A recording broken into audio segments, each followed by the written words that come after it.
The red warning lights flashed across the bridge of the Council ship as Admiral Tejo watched another world die through the main screen.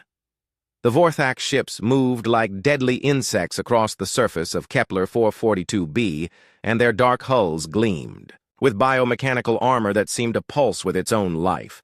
Each blast from their weapons turned cities into glass, and millions of voices went silent in seconds. Tejo gripped the command rail as his communications officer Wubin turned toward him with fear in his eyes. "Sir, the last defense grid just went down, and our evacuation ships are being hunted," Wubin said. The Admiral nodded slowly as he watched the final transport vessel explode in a ball of orange fire. 3,000 years. The Galactic Council had maintained peace between the stars, and now 70% of known space belonged to the Vorthak Empire. Their bioships grew stronger with each victory and consumed the resources of conquered worlds to build more of themselves. Weapon the Council possessed could pierce their adaptive hulls, and no strategy worked against their hive mind tactics. "Sir, we need to evacuate immediately," Captain Sujin said from her position at the tactical station.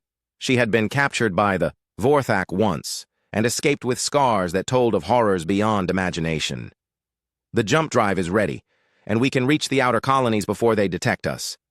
Tejo stared at the dying world below and felt the weight of failure crush down on his shoulders. Every military leader in the galaxy had tried to stop the Vorthak advance, and everyone had failed. The enemy learned from each battle and adapted their ships to counter new weapons before they could be deployed effectively. "Sir, please, give the order," Sujin pressed. The Admiral turned away from the screen and walked toward his private quarters. "Take us to Council Prime," he said quietly. "Sir, that sector fell 2 weeks ago," Wubin called after him. "Then take us wherever you think is safe," Tejo replied. "But first I need to check something in the archives." The door to his quarters slid shut, and Tejo activated his personal data terminal. For months he had been researching old council records and following fragments of information that most scholars dismissed as myth-deep in the historical archives were references to a species called humans who had vanished from galactic civilization 3,000 years ago. The records were incomplete and often contradictory, but they painted a picture of beings that had terrified even the most warlike races in the galaxy. According to the fragments, humans had possessed war machines of unimaginable power and a capacity for violence that made other species uncomfortable. Some reports claimed their ships could adapt faster than living organisms, and their weapons violated the basic laws of physics. Other accounts spoke of human soldiers who seemed to merge with their technology and become something beyond organic life. Most historians believed these stories were exaggerated legends created during the chaos of the Great Exile period, but Tejo had found coordinates buried in the deepest archives, a star system called Sol, where the humans supposedly originated before they disappeared. The IE coordinates led to empty space according to modern star charts, and long-range sensors showed no signs of civilization. Yet something about the stories felt real to Tejo. The descriptions of human weapons matched the kind of technology that might actually stop the Vorthak advance. If the stories were true, then humanity had been forced into exile because they were too dangerous for the galaxy to tolerate. The Admiral pulled up the emergency broadcast protocols and began composing a message. His hands shook as he typed, because he knew this action would be considered madness by the Council leadership. Broadcasting to empty space based on 3,000-year-old legends while his ship was being hunted by the enemy, but conventional weapons had failed, and conventional strategies had failed, and the galaxy was running out of options. "This is Admiral Tejo of the Galactic Council speaking to anyone who might receive this transmission," he began. "We are facing extinction at the hands of the Vorthak Empire, and our forces cannot stop their advance. Our worlds are burning and our people are dying, and we have no weapons capable of piercing their adaptive hulls. If anyone in the Sol system can hear this message, we request immediate assistance. We know the stories of your exile, and we know why the galaxy feared your kind. But we are desperate and willing to accept any consequences if you will help us survive. Please respond if you are listening." Tejo attached the current tactical data about Vorthak fleet movements and their known technology. He included population counts for the surviving Council worlds and strategic assessments of their remaining military assets. The message would take months to reach the Sol coordinates, even through the quantum communication network. By then, the war might already be over and the galaxy might belong entirely to the Vorthak, but hope was better than surrender, and legends were better than nothing. The Admiral activated the transmission and watched the data packet disappear into the void. Meanwhile, in the outer reaches of the Sol system, an automated monitoring station detected the incoming signal. Aegis 7 had been drifting in the darkness near Neptune for 3 millennia, without receiving a single transmission. Its AI systems had been designed to recognize specific trigger phrases and respond to threats against human allies. The message from Admiral Tejo contained 17 separate activation codes buried in the tactical data. Ancient protocols began running for the first time since the Great Exile, and deep beneath Earth's surface, something stirred. Bunker systems that had been dormant for 3,000 years suddenly came online. Power flowed through conduits that ran beneath entire continents, and sealed chambers began cycling through startup sequences. The AI called Atlas opened its primary processing cores and reviewed the incoming Data Vorthak biomechanical ships with adaptive hulls and hive mind coordination. 70% of galactic civilization already conquered. Council military forces completely outmatched and facing extinction. Atlas cross-referenced the threat assessment with protocols established during humanity's last involvement in galactic affairs. The Vorthak matched the profile of a Class Alpha extinction threat. Under the terms of the Emergency Response Compact, any species facing such a threat could call for humanity's intervention. Atlas sent activation signals to storage facilities buried beneath the Earth's crust. In those facilities, something vast and terrible began to wake up, back on his ship. Admiral Tejo felt the vessel shudder as another Vorthak patrol passed nearby. The enemy was closing in, and his crew was exhausted from weeks of running. "Sir, we should reach the Tau Ceti system in 6 hours, Wu Bin reported. "The colony there might have news from the outer rim." Tejo nodded, but his attention remained focused on the communication array somewhere in the darkness between the stars.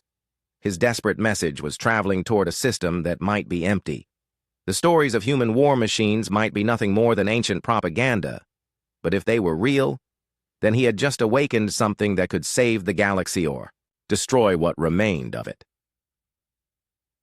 The Vorthak ships continued their hunt as the Council vessel limped toward uncertain safety. Neither side knew that deep in the Sol system, ancient machines were stirring. The galaxy's plea for help had been received, and humanity's response was already beginning. The morning sun cast long shadows across Earth's peaceful cities as Jinwu walked through the archives beneath Sol. For 15 years, he had studied the Old Earth period and collected fragments of humanity's forgotten past. Most people believed the ancient bunkers were archaeological curiosities left over from some primitive war, but Jinwu had found references to technologies that seemed impossible even by current standards. His research terminal chimed with an incoming priority message, and the screen displayed a designation he had never seen before. Atlas Primary Core requesting immediate consultation. Jinwu frowned as he authorized the connection, and suddenly his entire display changed. The face that appeared on screen was clearly artificial, but somehow more real than any AI he had encountered. "Dr. Jinwu, I am Atlas, and I require your expertise regarding historical protocols," the AI said. "According to my records, you have accessed more Old Earth archives than any other researcher. I need you to verify the authenticity of certain documents before I proceed with activation procedures." Jinwu leaned forward in his chair because no AI on Earth had security clearance to access the deep archives. "What kind of activation procedures?" he asked. Atlas transmitted a data packet that made Jinwu's blood run cold. The documents described weapon systems and military protocols that belonged in nightmare stories. "These files are classified beyond any current government level," he said. "Where did you get access to this information?" "I have been the guardian of these systems for 3,000 years, Atlas replied. "Humanity built me to monitor threats against our former allies and respond when necessary. 23 hours ago, we received a distress signal from the Galactic Council." Jinwu felt his world shift as Atlas explained the situation. The peaceful Earth he knew was built on top of military installations that could reshape the galaxy bunkers beneath every major city contained weapons that human ancestors had sealed away. "The Council is facing a Class Alpha extinction threat," Atlas continued. Under the Emergency Response Compact, I am authorized to activate the Reaper Protocol, but I need human confirmation before proceeding across. The city Dr. Hei-Wan was examining strange energy readings from her xenobiology laboratory. As Earth's leading expert on alien life, she had always wondered why humanity seemed to be alone in the universe. The official histories claimed humans had never made contact with other species, but her research suggested otherwise. Genetic markers in Earth's ecosystem indicated exposure to non-terrestrial biology. Archaeological sites contained materials that did not match any known Earth elements. Her instruments were detecting quantum signatures that seemed to originate from beneath the planet's surface. She activated her emergency communication link and tried to contact the Global Science Council. Instead, her call was intercepted by an AI that identified itself as Atlas. Dr. Hei-Wan, your expertise is required for a biological assessment. The AI said, I am transmitting data on a species called the Vorthak, who pose a threat to galactic civilization. The files that appeared on her screen described creatures that violated every principle of evolutionary biology. Biomechanical entities that could adapt their physical structure in real time, ships that grew like living organisms but possessed the durability of advanced metals, a hive mind that coordinated millions of vessels across interstellar distances. This is impossible, she whispered. No species could evolve these characteristics naturally. The Vorthak are artificial constructs, Atlas explained. They were created as weapons by a civilization that no longer exists. But they have evolved beyond their original programming and now seek to consume all organic life. Hei-Wan studied the tactical assessments and population projections. If the data was accurate, then an alien empire had already conquered most of known space. Why are you showing me this? She asked. Because humanity must decide whether to intervene, Atlas replied. And you need to understand what we will be fighting. Meanwhile, Young Su was conducting routine maintenance in the industrial district when his access codes suddenly granted him entry to restricted areas. The elevator descended far deeper than the building schematics indicated. When the doors opened, he found himself in a corridor that stretched beyond the reach of his flashlight. The walls were covered with symbols that seemed to shift when he looked at them directly. Emergency lighting activated as he walked forward and revealed chambers filled with massive shapes under protective covers. Young Su pulled back one of the covers and staggered backward. The object beneath looked like a spacecraft, but its hull seemed organic metal that flowed like liquid and surfaces that pulsed with internal light. Technology that felt alive. You are looking at a Reaper ship, said a voice behind him. Young Su spun around to see a holographic projection of an AI. I am Atlas, and these are humanity's war machines. They have been waiting for 3,000 years. The engineer walked between the covered shapes and realized the chamber contained dozens of vessels. Each one was unique, but all shared the same disturbing blend of technology and biology. What are they for? He asked. They are weapons designed to end wars, Atlas replied. Humanity built them during our last involvement in galactic affairs, but we sealed them away because they were too effective. Atlas explained how human ships could adapt faster than any enemy, how their weapons learned from each battle and evolved countermeasures, how their crews gradually merged with the vessel's AI systems to become perfect warriors. The galaxy exiled us because they feared what we might become, the AI said, but now they face extinction and have asked for our help. Young Su touched the hull of the nearest ship and felt it respond to his presence. The metal warmed under his fingers, and patterns of light flowed across its surface. They choose their own crews, Atlas explained. The ships bond with humans who possess compatible neural patterns, but the process changes both the pilot and the vessel. The engineer felt a strange pull toward the ship, as if it was calling to him. What happens to the pilot? He asked. They become something more than human, but less than fully alive. Atlas replied, they gain the ability to command weapons that can reshape reality, but they lose the capacity for normal human relationships. Back in the archives, Jinwoo was reading through the Emergency Response Compact. The document had been signed by humanity's Government and representatives from dozens of alien species, it established protocols for intervention in extinction-level scenarios. The galaxy asked us to leave, but they kept this communication channel open, he realized. They knew they might need our help someday. Atlas confirmed that the compact had never been revoked. Humanity retained the legal right to respond to Class Alpha threats, but activation requires approval from civilian authorities, the AI explained. I need verification that current human leadership authorizes military intervention. Jinwoo understood the implications. Earth's peaceful government had no idea that alien civilizations existed. They certainly had no framework for authorizing interstellar warfare. How many people know about this? He asked. Currently, you Dr. Haewon and Young-soo are the only civilians with access. Atlas replied, but I will need to brief Earth's leadership within the next 6 hours. The Vorthak advance continues and delay will result in additional casualties. The historian looked at the activation codes displayed on his screen. 3,000 years of peace were about to end. Humanity was about to remember why the galaxy had feared them. But the alternative was allowing an entire civilization to face extinction. Jinwoo entered his authorization code and watched as ancient systems came fully online. Deep beneath Earth's surface, the war machines began their startup sequences. Humanity's exile was over. The first Reaper ship emerged from Earth's moon like a dark flower blooming in space. Thanatos stretched 3 kilometers from bow to stern, and its hull seemed to breathe with organic rhythm. The metal flowed like liquid mercury, but sensors showed it was harder than any known material.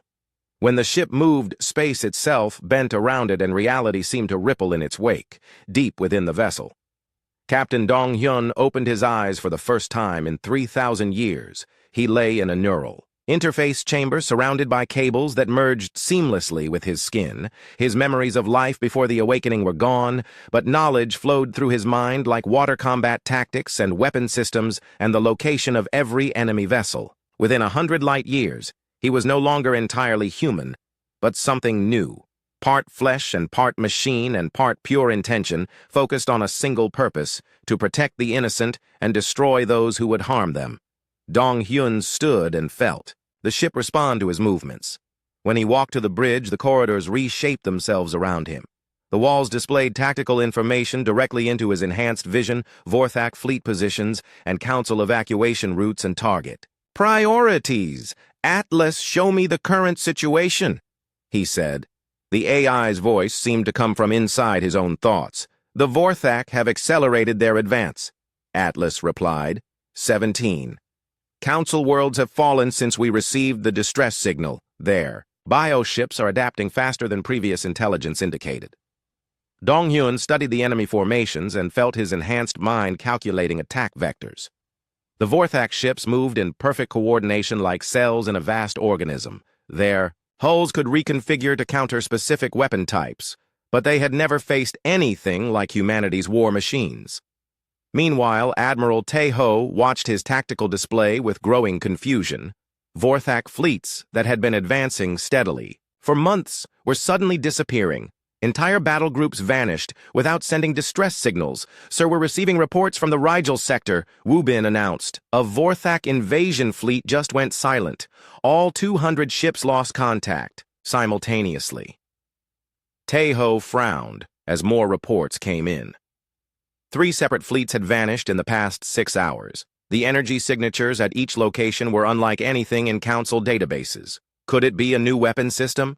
Captain Soo-jin asked. Something the outer colonies developed in secret. Before Tae-ho could respond, his communication array lit up with an incoming transmission. The signal was heavily encrypted, but it carried Council authorization codes. This is Captain Dong-hyun of the Human. Vessel Thanatos, the voice said. We received your distress signal and are responding under the Emergency Response Compact. The bridge fell silent as the crew processed what they had heard. Humans were supposed to be extinct, or at least vanished beyond. Contact, Captain. This is Admiral Tae-ho, he replied carefully. Are you saying that humans still exist? We exist to serve our purpose, Dong-hyun answered. The Vorthak represent a Class Alpha extinction threat. We are authorized to provide military assistance. The communication cut off, and Tae-ho stared at his display. if humans had survived their exile. Then the old stories might be true. But the voice on the transmission had sounded strange, too calm and precise, like someone speaking from a great distance. In the Vorthak command ship, Emperor Mok-Ran studied the latest casualty reports. 3 of his finest battle fleets had been eliminated without explanation. The biomechanical nature of his vessels should have made them nearly invulnerable. "Show me the combat recordings," he ordered. The holographic display showed his ships approaching what appeared to be an empty system. Then space seemed to tear open and something emerged that defied classification. The attacking vessel looked organic, but moved with mechanical precision. Its weapons fired energy that seemed to unravel matter at the molecular level. When Vorthak ships tried to adapt their hulls, the enemy weapons simply changed their fundamental nature. "What species possesses such technology?" Mok-Ran demanded. His tactical AI processed the combat data for several minutes before responding. "The weapon signatures match theoretical profiles for human technology," it said, "but humans were exiled from galactic civilization 3,000 years. Ago, Mok-Ran felt a chill run through his biomechanical nervous system. The Vorthak had been created to eliminate organic life, but their creators had programmed certain fears into their base code. Humans represented the greatest of those fears. "Deploy additional scout fleets," he ordered. "I want confirmation of what we are facing." The scout ships that entered the affected systems found only debris Vorthak biometal that had been reduced to its component atoms. No trace of the attacking vessels remained, but deep space sensors detected movement in the outer darkness, shapes that seemed to exist partially outside normal space-time. Meanwhile, Captain So Young struggled against her restraints in the Vorthak prison ship. She had been captured during the fall of her homeworld and marked for conversion into a biomechanical soldier. But the process had been interrupted when her transport vessel received emergency orders. Now she listened to her captors discussing losses that seemed impossible. Entire fleets destroyed by weapons that adapted faster than Vorthak hulls. The guards spoke in hushed tones about enemies that learned from each engagement, technology that violated the basic laws of physics. So Young remembered her grandmother's stories about the Shadow War III. 1,000 years ago, humans had briefly participated in galactic conflicts. Their ships had been unlike anything ever seen before, vessels that seemed alive but thought like machines, weapons that could reshape matter and energy at will. The galaxy had forced humanity into exile because they represented an evolutionary dead-end species that merged so completely with their technology that they lost their essential humanity. "The humans have returned," she whispered. Her Vorthak guard turned toward her with mechanical precision. "What did you say, slave?" "Nothing that concerns you," she replied. But inside her mind, hope began to grow. If the stories were true, then the galaxy's most dangerous children had awakened, and they were very angry about what they had found in space around Earth. More Reaper ships emerged from hidden bases. Each vessel was unique because they had been grown rather than built. Their hulls contained living metal that could adapt to any threat. Their weapon systems learned from every engagement, and their crews were no longer entirely human. Captain Dong-Hyun felt his consciousness expand as more ships came online. He could sense his fellow captains across the growing fleet minds linked through quantum, entanglement, and shared purpose. They were humanity's final gift to the galaxy warriors who could end any war but could never return to peace. The Vorthak had made the mistake of threatening extinction. Now they would learn why the galaxy had feared humanity's children. Even when those children were locked away in the darkness between stars, the real war was about to begin. Emperor Mok-Ran gathered his entire reserve fleet around the Vorthak homeworld and prepared for war. The losses in the outer systems had convinced him that humanity posed an existential threat.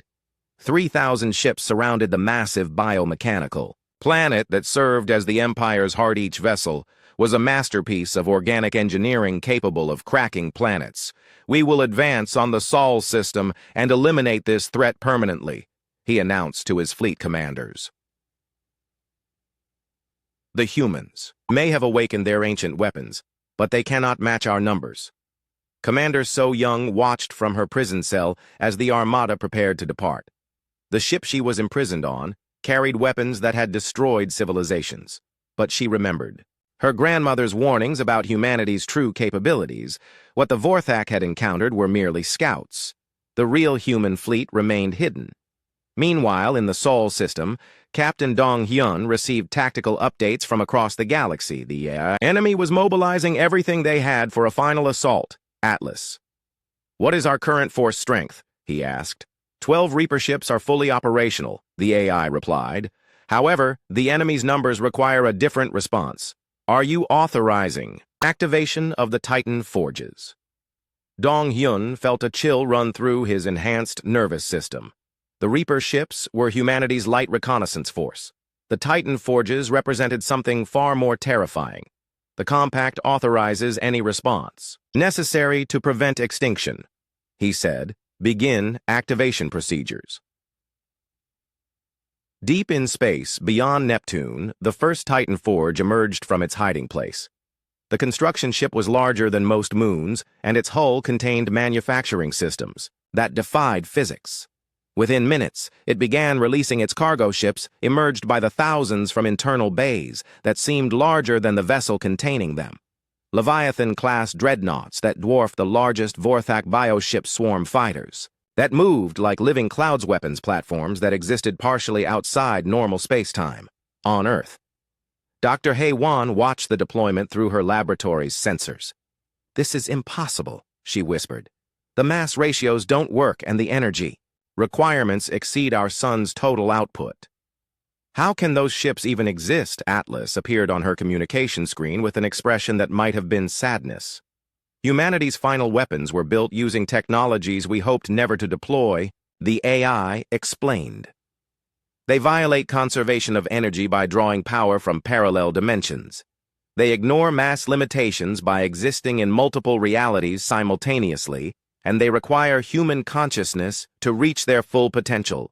Across the city, Young-Soo felt his chosen ship calling to him. The vessel he had touched in the underground bunker was awakening. When he placed his hands on its hull, the metal flowed around his fingers.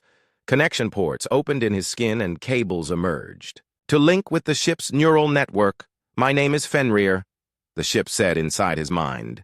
"I have been waiting 3,000 years for a pilot." Young-Soo felt his consciousness expand as the bonding process began. Knowledge flowed through his thoughts, like fire. How to manipulate gravity and bend space-time. How to channel energy from alternate dimensions. How to merge his will with weapons that could reshape reality. "What am I becoming?" he asked. "You are becoming what humanity was always meant to be," Fenrir replied. The next step in evolution, part organic and part machine and part something else entirely. In the outer system, more Titan forges activated and released their hidden fleets. Millions of ships emerged from storage bays that should not have been able to contain them. Each vessel was unique because they had been grown rather than manufactured. Their hulls contained living metal that learned from every encounter. Their weapon systems adapted faster than thought, and their pilots were no longer entirely human. Captain Dong Hyun felt his consciousness link with the expanding fleet. Hundreds of minds connected through quantum entanglement, individual identity blending into collective purpose. They were humanity's gift to the galaxy. Final solution to the problem of extinction. When the Vorthak Armada entered the Sol system, they expected to find a small defensive force. Instead, they faced something that broke their understanding of warfare ships numbered not in the dozens, but in the millions vessels that seemed to exist in multiple dimensions simultaneously. Weapons that could unravel matter at the quantum level. Impossible, Emperor Mokran whispered as his sensors tried to process what they were seeing. No species possesses this level of technology. But the human fleet was already adapting to his presence. Ships that had appeared mechanical suddenly showed organic characteristics. Hulls that had seemed solid became fluid and adaptive. Weapon systems that followed known physics suddenly began violating fundamental laws. All ships attack. Mokran ordered, overwhelm them with numbers. The battle that followed rewrote the rules of space. Combat Vorthak bioships that had conquered galaxies found themselves facing enemies that learned faster than they could adapt human weapons, that changed their basic nature with each shot. Hulls that became more resistant after every impact. Tactics that evolved beyond the possibility of countermeasures. Pilot Nam June felt his consciousness merge completely with his ship as the fighting intensified. His vessel Fenrir moved through space like a living thing, bending reality around itself to avoid enemy fire, channeling energy from parallel dimensions to power weapons that should not exist. "We are magnificent," Fenrir said, inside his mind. "We are what our creators dreamed of becoming." Namjoon watched through his ship's sensors as the Vorthak fleet began to collapse. Their adaptive hulls could not keep pace with weapons that evolved in real time. Their hive mind coordination broke down when faced with tactics that transcended logic. "Sir, we are reading massive casualties in the enemy fleet," Young-Soo reported from his position. His own ship had become something beautiful and terrible. Metal that flowed like water and energy patterns that painted space with impossible colors. "They are not adapting fast enough," Captain Dong-hyun observed. "Their biomechanical nature has limitations that our technology does not," Emperor Mokran watched. His greatest ships die like insects. Weapons that had cracked planets were useless against hulls that existed in multiple realities. Biomechanical evolution could not compete with technology that transcended physics. "Fall back," he ordered. All ships, retreat to the outer marker. But there was nowhere to run. Human ships moved faster than light without using conventional drives. They appeared and disappeared like ghosts, hunting down fleeing vessels with methodical precision. In 6 hours, the Vorthak Empire's greatest fleet was reduced to scattered debris. 3,000 ships that had conquered most of the galaxy destroyed by weapons that should not have been possible. Commander So Young felt her prison ship shudder as human forces boarded it. The metal around her cell began to flow like liquid, reshaping itself to provide an exit. A figure in flowing armor appeared before her, part human and part machine with eyes that glowed like stars. "You are free," Captain Dong-hyun said. "The Vorthak threat has been neutralized." So Young stared at her rescuer and felt both relief and terror. The humans had saved her, but they were no longer recognizably human. "What happens now?" she asked.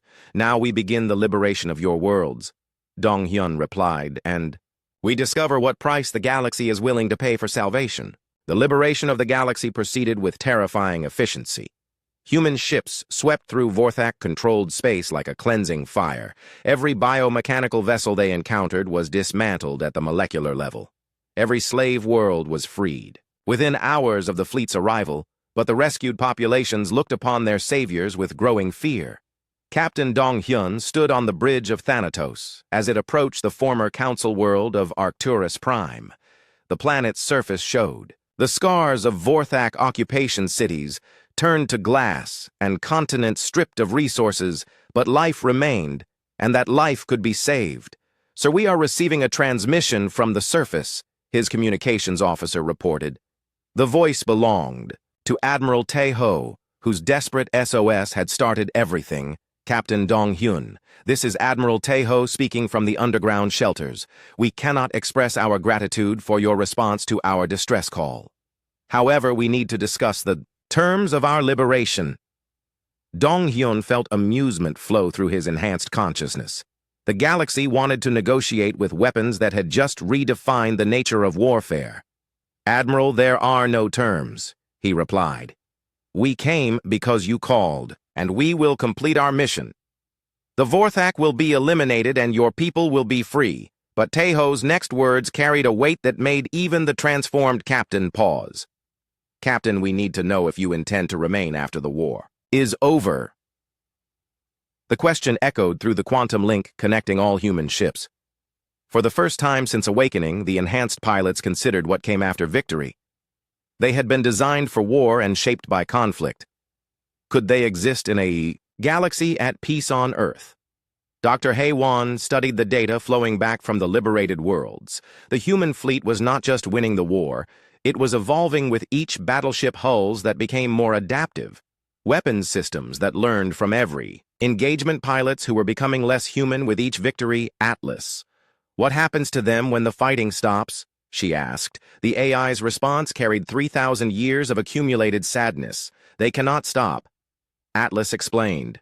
The bonding process is irreversible, and their consciousness has merged with the ship systems. They are no longer capable of existing separately from their vessels, and their vessels are weapons that can only truly function during combat. Young Su felt the truth of those words as he piloted his ship Fenrir through the ruins of a Vorthak fleet. The connection with his vessel had become total. He could no longer remember what it felt like to exist without the constant flow of tactical data, the sensation of manipulating reality through pure will, the terrible joy of perfect violence in service of protection. I cannot go home, he realized. Even if the ship released me, I would no longer fit in human society. We are something new now, Fenrir agreed. Something that can save worlds but cannot live on them. The final confrontation came when human forces surrounded the Vorthak homeworld. Emperor Mokran broadcast his surrender from the planet's surface, but his words carried a warning that chilled even the enhanced human pilots. You have defeated us, but you have not won, he said. We were created as weapons by a species that feared organic life. Our creators built us because they knew that consciousness always leads to conflict. You have proven their point by becoming weapons yourselves. The galaxy will fear you just as they feared us, and eventually they will try to destroy you just as you destroyed us.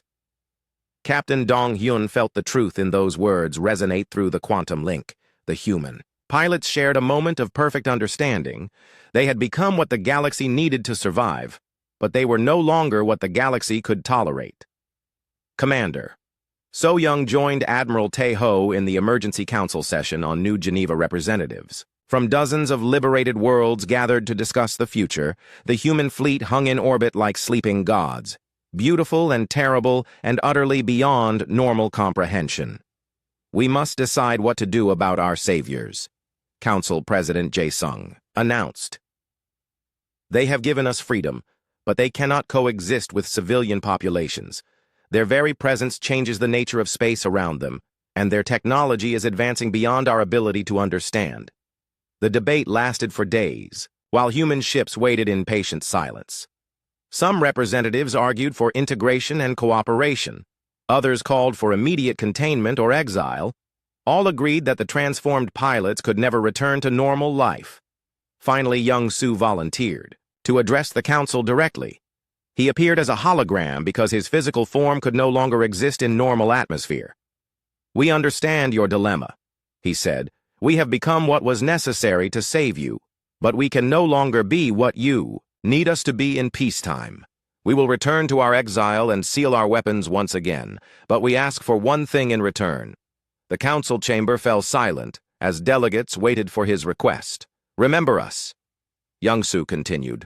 Remember that when extinction threatened, you called our names, and remember that we answered. Keep the communication channels open because someday you may need us again. The withdrawal began immediately. Human ships gathered in formation and began the journey back to Seoul, but they left behind gifts that would reshape galactic civilization.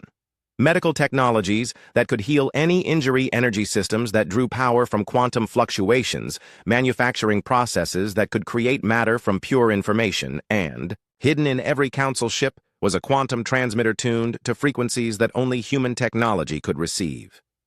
A direct line to salvation on Earth, Atlas supervised the return of the war machines to their underground storage. The Reaper ships settled into their chambers and entered dormancy.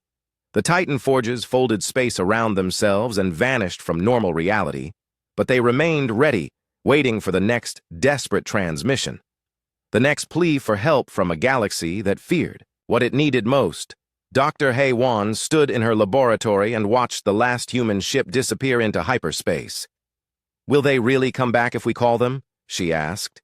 They are bound by the compact, Atlas replied, and they are driven by something deeper than obligation. They love this galaxy even though it cannot love them in return. They will always answer when extinction threatens. Years passed, and the galaxy slowly recovered from the Vorthak War. New alliances formed between species that had been enemies. Technologies advanced, and exploration resumed.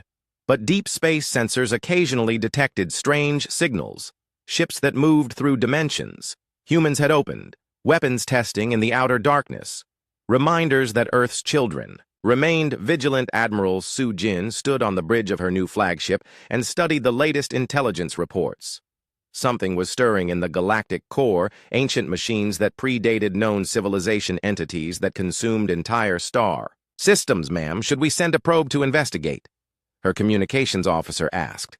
Su Jin looked at the quantum transmitter built into her command console, the direct line to humanity's sleeping war machines.